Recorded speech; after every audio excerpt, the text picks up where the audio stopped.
My name is Lindsay Mahaffey. It's spelled Lindsay. Last name Mahaff as in Frank, EY. I am the chair of the Wake County Board of Education.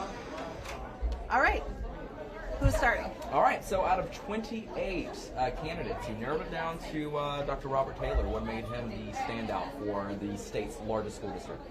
We had some incredible applicants and robust discussions with them, but overall what stood out from him was his ability to come into Wake and look at what we're doing and move us forward, continuing the work that we've been doing, and we felt that he was best suited to do that.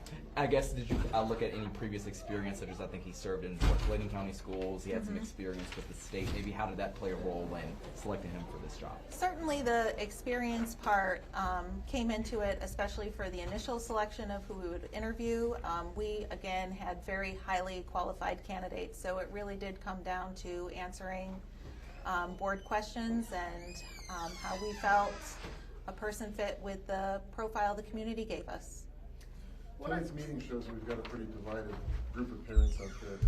What is it going to be like for a new superintendent to walk into that? So this is a nationwide division that folks are having wherever. I think any new superintendent, regardless of what district they were going into, would apply knowing that this would be the situation. So I feel like anyone walking into this, that Dr. Taylor will be fully prepared, because first and foremost, our priority is to the students. Do you think there's going to be any backlash from this selection based on Dr. Taylor being a black man and a lot of controversy surrounding this woke community and things of that nature? Do you think that's going to have any impact on the selection? I think regardless of who we selected for our superintendent, we would have folks who are excited and folks who are very unexcited about it. As to the nature and the reasons as to why those would be, I can't necessarily speak to that, but I believe that Dr. Taylor knows who he is and is confident in his ability to lead this district, and the board, as you saw, unanimously felt that same way. We heard some board members concerned about the salary content. What can you tell us regarding that? What is the salary? So the salary is in your packet, and I cannot remember that number. I don't know that it's in here, but I'm going to get everybody the contract. We'll get a copy of the contract to you, but we felt that it was appropriate for a district this size and needing to implement our strategic plan. Any people who were current Wake County employees in the discussion for being the new superintendent? It was a confidential process, so I cannot speak to that. How many finalists did you guys interview? We ended up interviewing 8 people out of the 28. And we know you probably can't share his exact answers to questions. I cannot. But yes.